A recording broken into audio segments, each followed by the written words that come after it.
प्रचलित मान्यता के अनुसार तुलसीदास जी ने जन्म लेते ही सबसे पहले राम कहा था, इसीलिए उनका शुरुआती नाम राम बोल पड़ गया।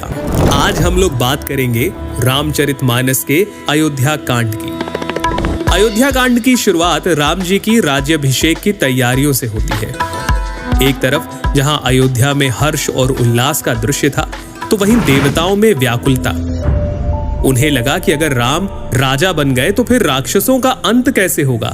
इस दुविधा को लेकर वो माता सरस्वती के पास पहुंचे और फिर माता सरस्वती ने मंथरा की बुद्धि फिराई। मंथरा ने कैकई से कहा, यदि कल राम का राज तिलक हो गया तब समझना कि विधाता ने तुम्हारे लिए विपत्ति का बीज बो दिया। कौशल्या तुम्हें दुख देगी और भरत को कारागार में डाल दिया जाएगा। मंथरा की कड़वी बात सुनकर कैकई भयभीत हो गई, कुछ बोल ही ना पाई। इसके बाद कैकई कोप भवन में जाती है, जहां महाराज दशरथ को उनके दिए 2 वचन याद दिलाती है। हे प्राणनाथ, सुनिए, मेरे मन को भाने वाला एक वर दीजिए। भरत को राज तिलक और दूसरा वर भी मैं हाथ जोड़कर मांगती हूँ। राम को 14 वर्ष के लिए वन में निवास। कैकई की बात सुनकर महाराज दशरथ सहम गए। उनका शरीर ऐसा हो गया जैसे ताड़ के पेड़ पर बिजली गिर गई हो। इस सूचना के बाद अयोध्या वासियों का हर्ष विषाद में बदल गया। राम, लक्ष्मण और सीता जी वनवास के लिए तैयारियां करते हैं। उनके चलते ही महाराज दशरथ मूर्छित हो गए और नगरवासियों को सोया हुआ छोड़कर वे आगे बढ़ चले।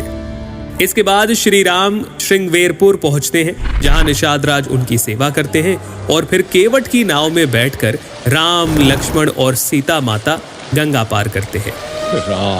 इधर अयोध्या में श्री राम वियोग में महाराज दशरथ स्वर्ग सिधार गए और अयोध्या में वापस आकर जब भरत जी को सारे घटनाक्रम का पता चलता है तो उनके सारे अंग क्रोध की अग्नि में जलने लगते हैं।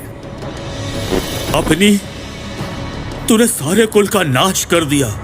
यदि तेरी इतनी ही बुरी रुचि थी तो मुझे जन्म लेते ही मार क्यों नहीं दिया।